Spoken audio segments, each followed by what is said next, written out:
Julie Giroux is a wind band composer who was born in Massachusetts in the year of 1961. Her work as a composer is extremely important to the current world of wind band music, and she's a trailblazer who breaks free from the male-dominated field of composers. This is especially true for wind band music, and without her, diversity in her field would not have advanced as quickly. She began composing when she was just 8 years old, and was able to get her first piece published when she was only 13. When she was 23, she began working in the film industry and wrote music for a miniseries called North and South with Grammy-winning composer Bill Conti. This work in the movie industry helped her reach more of an audience, and from there she began to write more and more music for concert band. 1, 2, 3.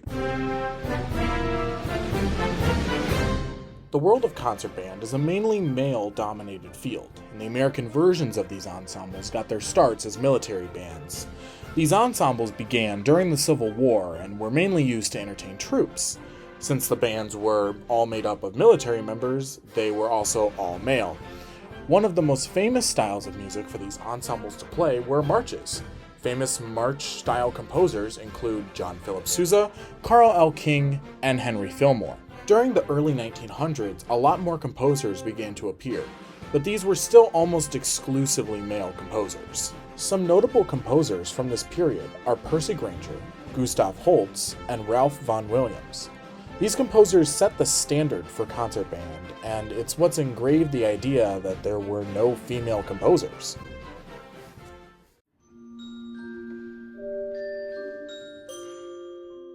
Around the mid-1980s, a few female composers became more popular.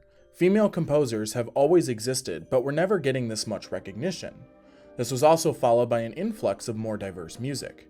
Julie Giroux started writing for high school and middle school level ensembles at this time, and that's when her music became more popular.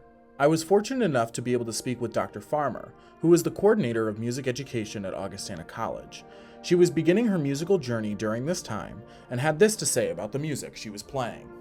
I started my musical journey in the mid-'80s, and at this point in time, there was not too much of a focus on diversity in terms of either with composers, but also the type of music that was played. So a lot of it was very similar to each other, especially when I began. When you play beginning music, it was all pretty much sounded the same. But I do remember when I was in middle school was the first time I saw a piece of music by a female composer. Similar to Dr. Farmer's experience, the first piece I played by a non-male composer was Julie Giroux's Bonsai Tree, which is what you're listening to now.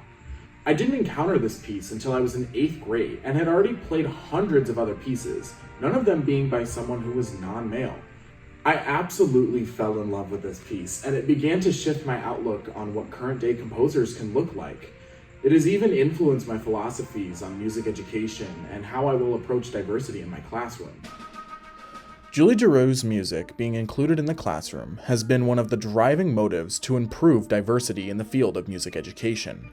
Her only goal was to put her art out into the world, and because of her, diversity is becoming a core part of new music being taught. Her music being available and accessible for students of all ages has been a huge help in getting her to where she is now.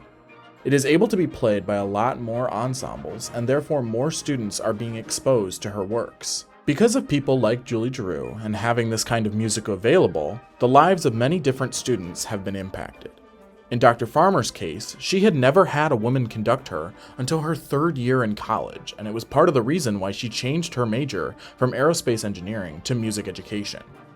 Never saw anybody. It wasn't like, oh, I've never seen a woman, so I'm not going to do it, but never came up as something that I might be interested in. But once I had that revelation, I changed my mind and changed my major. And so now I try to be more cognizant of that when I'm in classrooms and what my students see, and try to give them different experiences than I had.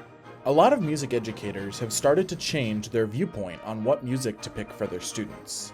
This is because they want their students to be able to encounter music made by people who look more like them. As educators, we try to avoid what Dr. Farmer calls the white man contingent and cater the music that we play to the students that we have. At one point in my career, I was teaching middle school in inner city DC. I had a class full of students who were African American, but we were still playing a bunch of music by white guys, and it wasn't until I thought about that my second year teaching there that maybe I should change that. So I like how we have more resources now that we're able to do that, but again, I think a lot of it is, I'm glad that a lot of the students want to see that, so it's helping me bring that more into the classroom. The way music is taught and the musicians that have become the face of music are rapidly changing. When looking at the most famous composers and musicians over time, we are finally seeing a shift to more diversity and acceptance.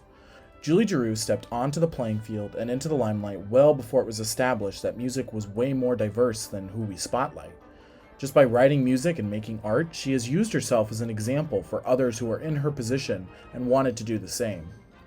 What Julie Giroux has done for diversity in music is still discussed often, from small music education classes to large-scale conferences such as Illinois Music Educators Conference. Diversity in music is still a very important topic. How do you think seeing more diverse composers has helped current students? I think it's great because I would hope that students can experience, no matter who writes it, like different types of music, and by different composers that live in different places and have different experiences and lived at different times. But having those resources available and doing that just lets them know more music.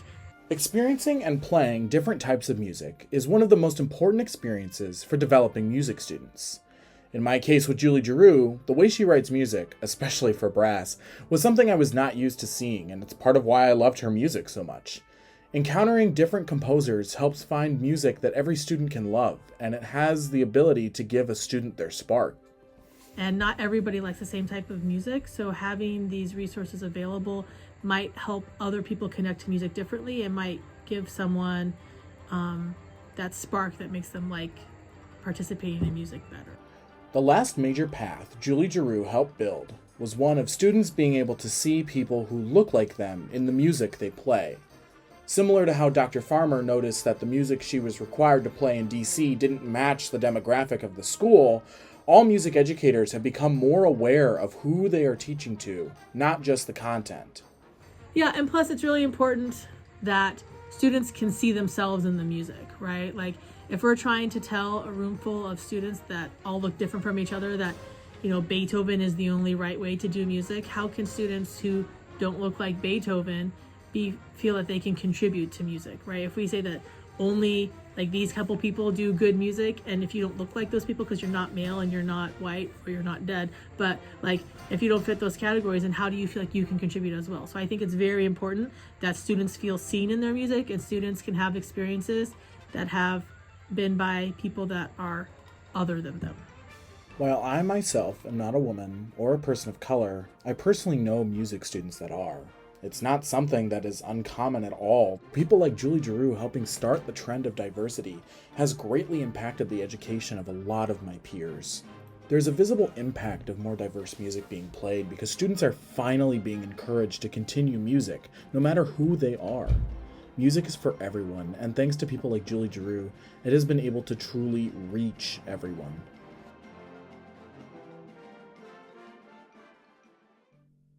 Julie Giroux is currently one of the most famous composers of our time. Her works are performed all around the world and are loved by students and audiences everywhere. She's also contributed to building the discussion that music is not just made by dead white men.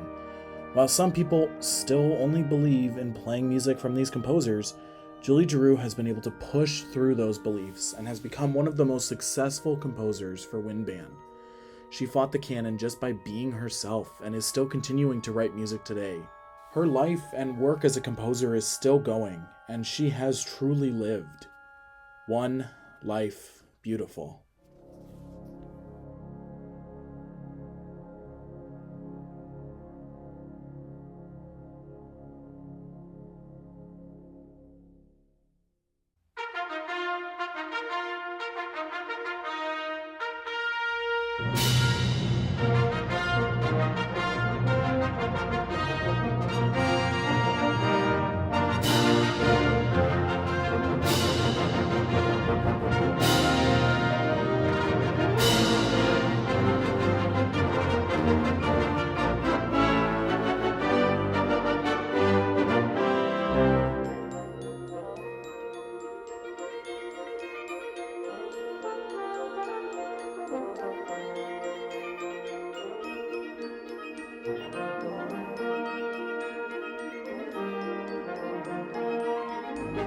you.